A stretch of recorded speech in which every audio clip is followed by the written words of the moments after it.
नमस्कार दोस्तों, मैं किरण। मेरे YouTube चैनल किरण's किचन गार्डन में आपका बहुत बहुत स्वागत है। अभिनंदन। दोस्तों, मैं 1 वीक से वीडियो नहीं डाल रही हूँ क्योंकि अपने गार्डन में मैं सीज़न की सब्जियों को दूसरी बार लगाने की तैयारी कर रही हूँ। देखिए, मैंने कुछ ग्रो बैग्स पलट रखे हैं और ग्रो बैग्स पलटना, उनकी मिट्टी की सफाई करना, धूप दिखलाना, ये सभी काम जो होते हैं थोड़े लंबे समय के काम होते हैं और इन्हें करने में थोड़ी समय लगती है क्योंकि इनकी मिट्टी की सफाई करनी होती है, जड़ें निकालनी होती हैं और इन सभी कामों में काफ़ी समय लग जाती है। ग्रो बैग्स भरने होते हैं, तो बहुत सारे काम अभी गार्डन में चल रहे हैं क्योंकि मैं गार्डन में सब्जियों को दूसरी बार लगाने की तैयारी कर रही हूँ। एक बार लगा चुकी हूँ, लेकिन देखिए, मैं सब्जियों को 2 बार लगाती हूँ, 3 बार लगाती हूँ। जैसे जैसे ग्रो बैग्स खाली होती जाती हैं मैं उन्हें लगाती जाती हूँ। तो मेरे गार्डन में क्या है कि सब्जियों की कभी कमी नहीं होती है। मैं मार्केट से कभी सब्जियाँ खरीदना नहीं चाहती हूँ और जितना हो सके मैं अपने छत पर ही उगाती हूँ और 2 बार लगाती हूँ, 3 बार लगाती हूँ, जिसकी वजह से गार्डन में सब्जियों की कमी जो है कभी नहीं होती है। तो इस तरह से मैं गार्डनिंग करती हूँ। तो देखिए, गार्डन के जितने भी काम होते हैं मैं A to Z में सारे काम अकेले ही करती हूँ। थोड़ी बहुत हस्बैंड हेल्प करते हैं, लेकिन उनके पास समय नहीं होती है। वो सुबह 8 बजे चले जाते हैं और रात के 7 बजे आते हैं, तो उनके पास समय नहीं होती है। बच्चे स्कूल चले जाते हैं, तो मैं सब कुछ अकेले ही करती हूँ ये सारी चीज़ें, और अकेले करने में थोड़ा समय लग जाता है। उसके बाद देखिए, 1 वीक से मैं यही सब कर रही थी और अभी देखिए इतनी जो मिट्टी है ये बाकी है सफाई करनी, और ये सब सफाई कर चुकी हूँ। देखिए, इतनी सारी जो है जड़ें जो हैं वो निकल आई हैं इस मिट्टी से। तो मिट्टी की सफाई करना, उन्हें धूप दिखलाना, और उसके बाद देखिए धूप दिखाना बहुत ज़रूरी होता है। धूप दिखलाने से मिट्टी रोग मुक्त हो जाती है, फंगस मुक्त हो जाती है। और देखिए, धूप दिखलाने से मिट्टी पोषक तत्वों से भी भरपूर हो जाती है। अगर आप धूप दिखला कर मिट्टी को उसके बाद उसमें फिर सब्जियां लगाते हो तो बहुत अच्छे रिजल्ट मिलते हैं। तो मैं धूप ज़रूर दिखलाती हूँ और मेरे गार्डन में आपने देखा होगा कि सब्जियां बहुत अच्छी होती हैं। तो धूप दिखलाना मिट्टी को बहुत ज़रूरी होता है। तो धूप दिखलाकर ही मैं ग्रो बैग्स में मिट्टी को भरती हूँ। तो ये सारे काम जो होते हैं दोस्तों, थोड़े इनमें, और मिट्टी की देखिए सारी सफाई हो चुकी है और मैंने इस तरह से धूप में इसे फैला दिया है और 1 दिन की धूप दिखलाकर शाम में इसमें सारे पोषक तत्व डालकर फिर से इसे एक ग्रो बैग में भर दूँगी। तो दोस्तों, 1 वीक मैं यही सारे काम कर रही थी और मैंने 14 थर्माकोल के कंटेनर खाली किए हैं फिर से सीज़न की सब्जियों को दोबारा लगाने के लिए। तो मैंने क्या क्या किया है 1 वीक, चलिए आप सबों को दिखलाती हूँ। और देखिए, ये जो जगह है, बस यही एक जगह खाली है जहाँ पर मैं मिट्टी सुखाती हूँ। तो थोड़े थोड़े 2-2 कंटेनर करके मैंने मिट्टी सुखाई है, तभी पूरे काम जो है 1 वीक में हुए हैं। और पूरे छत पर तो इसे फैला नहीं सकते, जगह नहीं है, तो यही जगह है बस, इसलिए थोड़ी काम जो है थोड़ी समय ले लेती है। और मिट्टी के काम जो होते हैं, ग्रो बैग्स भरने होते हैं, मिट्टी की सफाई करनी होती है, ये सारे काम जो होते हैं थोड़े इन सभी में समय लगते हैं और हमें धीरे धीरे ये सब काम करने होते हैं।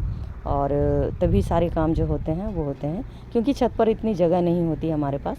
तो जो थोड़ी सी जगह है बस इसी में काम करने होते हैं हमें। तो चलिए देख, और मैं क्या क्या मैंने 1 वीक किया है आप सबों को दिखलाती हूँ। यहाँ पर थर्माकोल के 4 कंटेनर रखे हुए थे जिसमें मैंने मटर की फलियाँ लगा रखी थी। और मटर की फलियों को मैंने लगाया था दिसंबर मंथ में, दिसंबर 1st वीक में लगाया था, जिससे मुझे बहुत अच्छी हार्वेस्टिंग मिली। और इसके फ्रूट्स जो है ख़त्म हो गए थे, मैंने उसकी हार्वेस्टिंग ले ली, तो इसके कंटेनर पलट दिए थे। और यहाँ पर लगी हुई थी बीन्स की फलियाँ, और बीन्स भी मेरे गार्डन में 6 मंथ तक रहीं और बहुत अच्छी हार्वेस्टिंग यहाँ से भी मिली। तो इसके कंटेनर भी मैंने पलट दिए हैं सभी। तो दोस्तों देखिए, थर्माकोल के जो कंटेनर होते हैं बहुत ही कमज़ोर होते हैं। तो सबसे पहले इसकी मिट्टी निकालनी होती है पूरी, और मिट्टी निकाल कर फिर थर्माकोल के कंटेनर को पलटनी होती है, तभी ये टूटते नहीं हैं, वरना बहुत ये भारी होते हैं। और उसी तरह पलट देने से ये थर्माकोल की कंटेनर मेरी कई बार टूट चुकी है। तो अब है कि मैं थोड़ी सावधानी बरतती हूँ, पहले पूरी मिट्टी निकाल लेती हूँ, उसके बाद फिर इसके पलटती हूँ। तो ग्रो बैग्स पलटने के 2 कारण होते हैं। देखिए, मैं मिट्टी ज़रूर सुखाती हूँ। कोई भी सब्ज़ी अगर मुझे लगाना है तो पहले मैं उस कंटेनर की पूरी मिट्टी निकाल देती हूँ, उसे पूरी धूप में सुखा लेती हूँ। उसके बाद पोषक तत्व डालकर फिर से उसे तैयार करती हूँ। और दूसरा कारण होती है कि मैं हर ग्रो बैग्स की तली में पत्तियाँ इस तरह से डालती हूँ जो मुझे एक सीज़न के बाद खाद के रूप में मिल जाती है।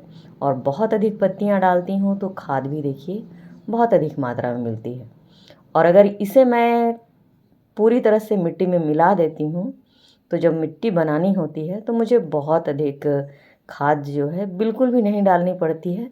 बहुत कम मात्रा में मैं खाद डालती हूँ और उसके रिजल्ट मुझे बहुत अच्छे मिलते हैं।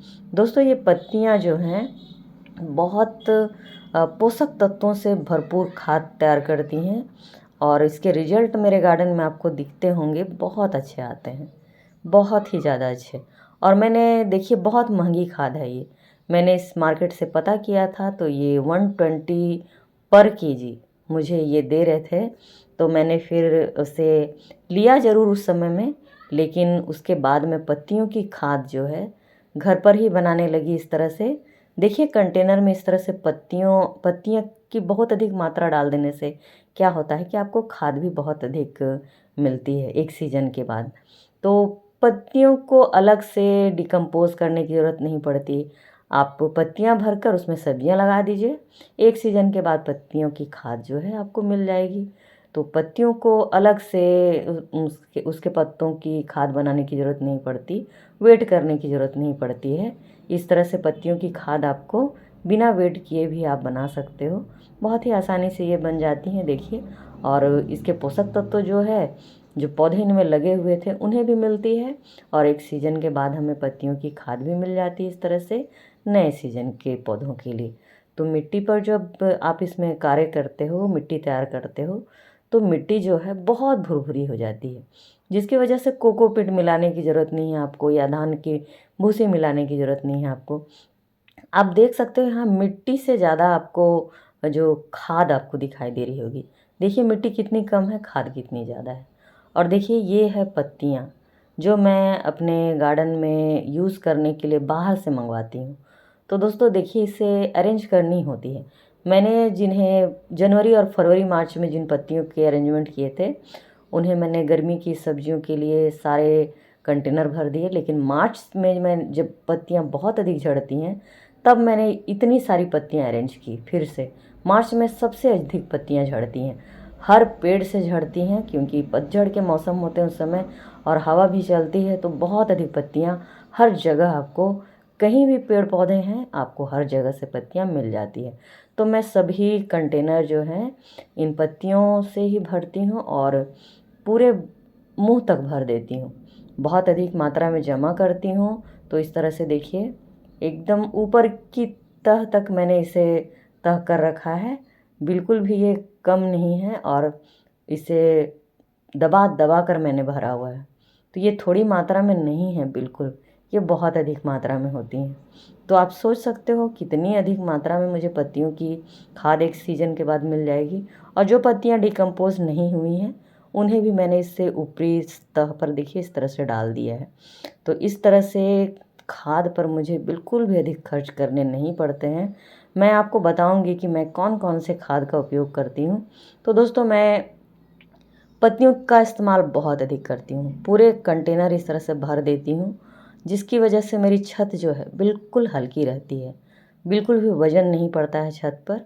देखिए पूरी पत्तियों से ये भरी हुई है। उसके बाद इसमें 10 लीटर की बाल्टी से सिर्फ 1.5 बाल्टी मैं मिट्टी डालती हूँ, उससे ज़्यादा मिट्टी इसमें जगह भी नहीं है कि उससे ज़्यादा मिट्टी आएगी। और थर्माकोल के बॉक्सेस को मैं रखने के लिए इस तरह से ईंट रखती हूँ और ईंटों के ऊपर रखती हूँ ताकि नीचे जो है सीलन ना हो और हवा जो है आती जाती रहे।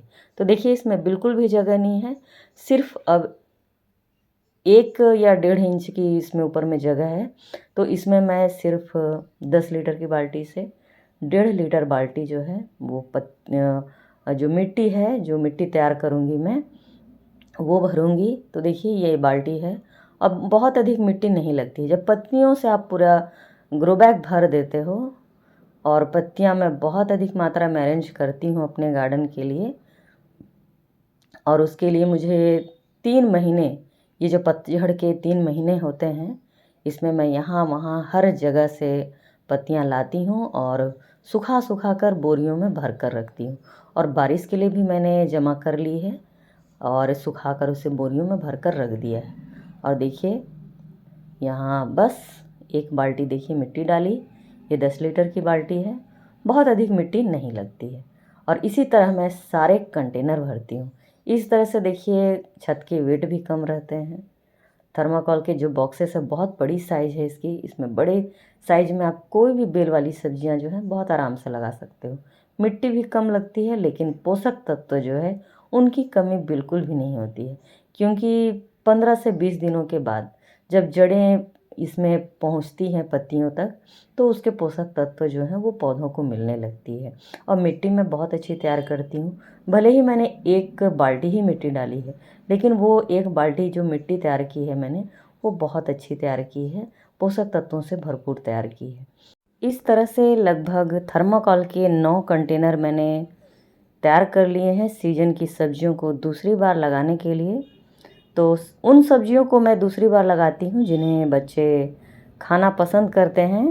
हर सब्जी को नहीं लगाती हूँ, क्योंकि एक बार सारी सब्जियों को अपने छत पर लगा चुकी हूँ। गर्मी की सभी सब्जियाँ लगी हुई हैं, लेकिन उन सब्जियों को फिर से एक बार लगाती हूँ जिन्हें बच्चे पसंद करते हैं। और यहाँ के भी 3 कंटेनर जो हैं पूरी तरह से तैयार हैं, और इधर के 4 कंटेनर पूरी तरह से तैयार हो चुके हैं। तो यहाँ पर मैं लगाने वाली हूँ भिंडी, और इस कंटेनर में फिर से एक बार भिंडी लगा रही हूँ, क्योंकि भिंडी जो है बच्चों को पसंद है। तो चलिए भिंडी लगाना शुरू करते हैं। तो यहाँ आज भिंडी की बुआई करूँगी मैं। भिंडी के बीजों को मैंने 1 घंटे पहले हल्दी के पानी में भिगो कर रख दिया था, और शाम के 5 बजे मैं इसे लगा रही हूँ। तो देखिए इसे लगाने के लिए छोटे छोटे गड्ढे तैयार कर रही हूँ, और इन्हीं गड्ढों में मैं बीज को डालूँगी। तो देखिए डायरेक्ट बुआई कर रही हूँ, और डायरेक्ट बुआई करने के लिए इस प्रकार से छोटे छोटे गड्ढे बनाए जाते हैं। और एक कंटेनर में लगभग 8 बीज डालूँगी मैं भिंडी के। तो दोस्तों देखिए भिंडी के बीज जब भी लगाए जाते हैं तो 20 से 30 की संख्या में लगाने से ही बहुत अच्छी हार्वेस्टिंग मिलती है। 1-2 पौधे लगाने से बहुत अच्छी हार्वेस्टिंग नहीं होती है, किचन की ज़रूरत पूरी नहीं होती है। तो जब भी मैं भिंडी के बीज लगाती हूँ तो अधिक संख्या में लगाती हूँ, लगभग 25 पौधे से 30 पौधे लगा लेती हूँ, तभी किचन की ज़रूरत जो है पूरी होती है। पहली हार्वेस्टिंग इसकी अच्छी नहीं होती है, थोड़ी कम होती है, लेकिन दूसरी हार्वेस्टिंग बहुत अच्छी होती है। उसके बाद लगातार आपको हर चौथे या 5वें दिन में आपको लगातार बहुत अच्छी हार्वेस्टिंग मिलती रहती है। तो देखिए मैंने गड्ढों में बीज डाल दिए हैं, और मैं कोकोपीट डाल रही हूँ। और इस कोकोपीट में 50% गोबर की खाद मिली हुई है। जो मेरे पुराने व्यूअर्स हैं वो जानते हैं कि जब मैं डायरेक्ट बीजों की बुआई करती हूँ तो इसी प्रकार से करती हूँ। गड्ढों में बीज डालकर फिर उसके ऊपर से कोकोपीट डालती हूँ। कोकोपीट बहुत हल्की होती है, जो बीजों के अंकुरण में बहुत ही सहयोगी होती है। बीज बहुत ही आसानी से हल्के होने की वजह से अंकुरित हो जाते हैं, और सभी बीज जो हैं बहुत ही आसानी से बाहर निकल आते हैं। तो जब भी बुआई करें आप एक बार इस तरह से भी करके देखें, रिजल्ट अच्छे आते हैं। एक भी बीज जो है वो ख़राब नहीं होते हैं। तो देखिए मैंने इसी प्रकार से सभी बीजों को लगा लिया है अपने छत पर 4 कंटेनर में। और ये सीजन की तीसरी बुआई है भिंडी की। पहली बुआई जो की थी मैंने, उसके पहले पौध तैयार की थी, तो उससे मुझे अब हार्वेस्टिंग मिलनी शुरू होगी। और फिर दूसरी बार की जो बुआई की है, और वो पौधे जो हैं 3 सप्ताह के हो चुके हैं, और ये तीसरी बुआई है। तो दोस्तों देखिए इस तरह से मैं सब्जियां लगाती हूँ, और जो बच्चों को पसंद होती है उन्हें ज़्यादा लगाती हूँ। तो आज की वीडियो में बस इतना ही। वीडियो अच्छी लगी है तो लाइक करें, सब्सक्राइब करें, कमेंट भी करें। मिलते हैं नेक्स्ट वीडियो में, तब तक के